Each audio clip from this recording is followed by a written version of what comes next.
स्वामी जी महाराज ने आज तुकाराम का प्रसंग लिया है। कल साधु कुसुम भी वैश्य की चर्चा चल रही थी। आप जी ने सबने देखा, एक संत के संग ने कुसुम्भी का जीवन बदल के रख दिया।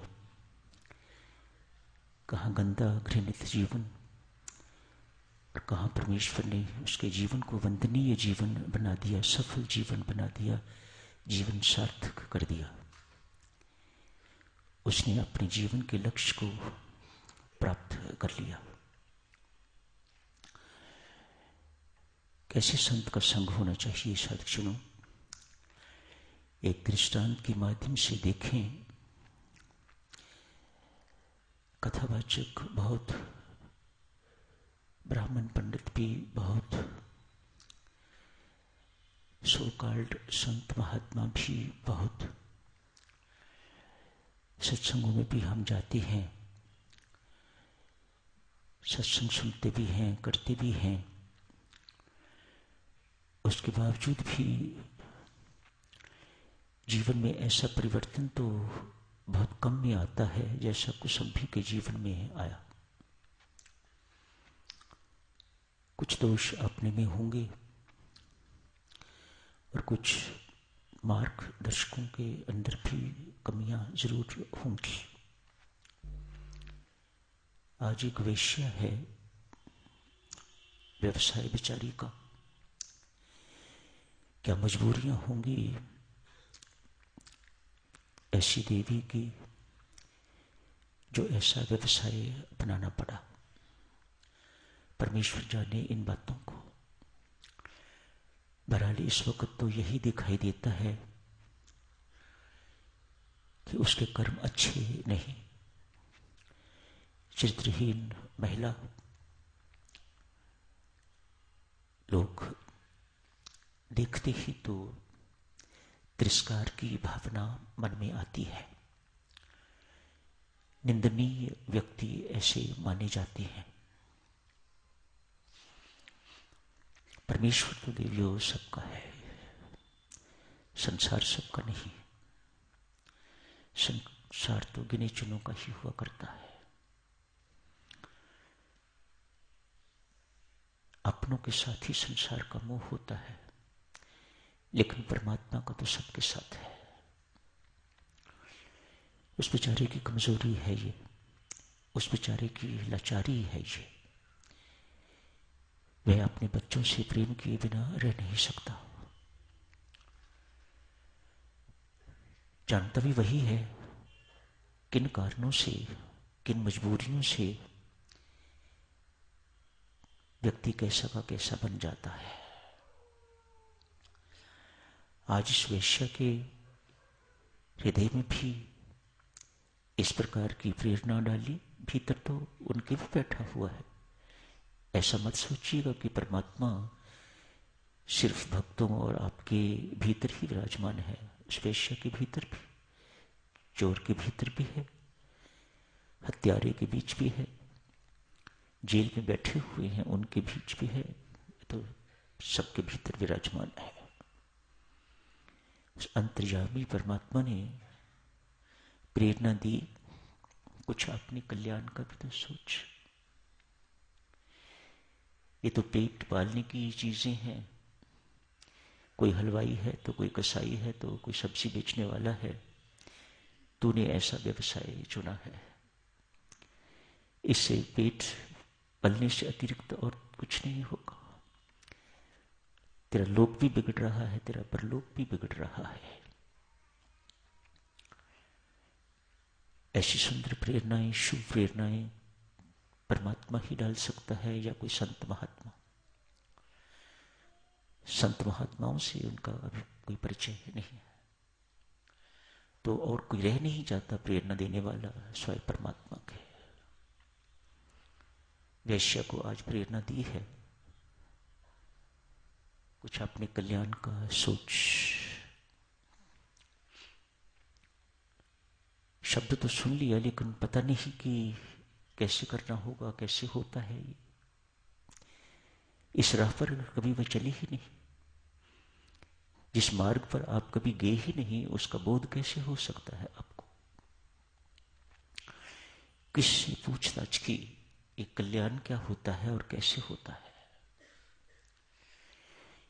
किसी सज्जन ने समझाया, देवी कोई सुगुण संत मिल जाए, उसकी संगति कर, उसकी सेवा कर, तो तेरे कल्याण का मार्ग प्रशस्त होगा।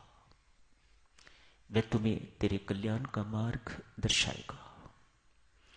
मैं तो सिर्फ सुझाव ही दे सकता हूं, मैं मार्ग नहीं दिखा सकता तुम्हें। किसी संत के पास गई, साधु के पास गई, उसने कहा, उस व्यक्ति ने ठीक कहा है, किसी संत की संगति कर, उसकी सेवा कर, किसी गुरु को धारण कर, जो तुम्हें नाम दान देगा, मंत्र देगा, भक्ति करेगी तो तेरा कल्याण होगा।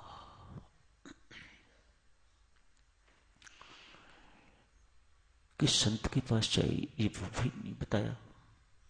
वह भूल गई होगी, मैं कहाँ जाऊं, किसके पास जाऊं, कौन है गुरु महाराज, कौन होते हैं, उनको इन सब का किसी का पता ही नहीं।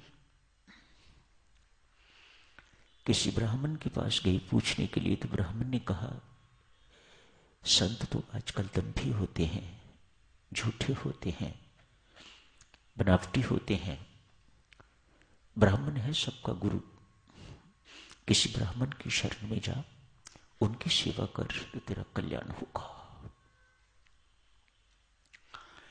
पर पहले की बात जची, अतएव कुछ गुरुओं का पता करके तो उनके पास जाना शुरू किया। जिस गुरु के पास जाए वही कहे कि मेरा मंत्र सुपीरियर है, जो मैं तुम्हें रास्ता दिखाऊंगा ये बेटर रास्ता है, इस रास्ते पर चल। दूसरे के पास जाती तो वह कहता, नहीं तो मेरे रास्ते पर चल, मेरा मंत्र अधिक शक्तिशाली है। बेचारी को कुछ स्पष्ट होने की बजाय विभ्रांति हो गई, गॉट कंफ्यूज्ड। मन में सोचा कि भक्ति करने की योग्यता मेरे अंदर है नहीं, मुझे पता ही नहीं भक्ति क्या होती है, और मुझे कोई सिखाने वाला मिल नहीं रहा। कोई मेरे अपने पाप कर्म होंगे, कोई इस प्रकार से चाहते हुए भी मुझे कोई राह दिखाने वाला, कोई रास्ता दिखाने वाला, कोई मेरी बाह पकड़ने वाला मुझे मिल नहीं रहा। अतएव सुना है दान पुण्य करने से कुछ पाप कटते हैं, तो मैं एक भंडारा करती हूँ, पैसा मेरे पास बहुत है, तो मुख्यतः तो मैं भंडारा, अब ब्राह्मण कहते हैं हम श्रेष्ठ हैं, साधु कहते हैं हम श्रेष्ठ हैं, मुझे समझ में नहीं आता कि मैं किसका वर्ण करूं, तो मुझे भंडारा ही करना है। अपनी वैश्य संप्रदाय जितना भी है मैं उनको बुलाती हूं, और जो और कोई आ जाए आ जाए।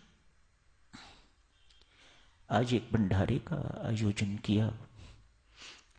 मानो दान से पुण्य जो लाभ होता है वह उसने उसके अंदर लेने की प्रेरणा हुई।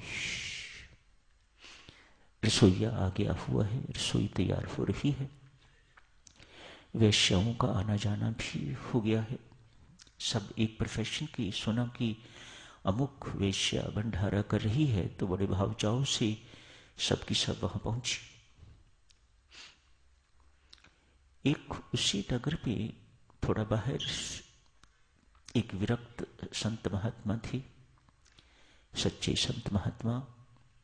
उनके पास भी सूचना पहुंची कि अमुक वैश्या दूसरी वैश्याओं के लिए भंडारा आयोजित कर रही है। ये सोच के कि ऐसा भंडारा करने से वैश्याओं की सेवा करने से मेरा कल्याण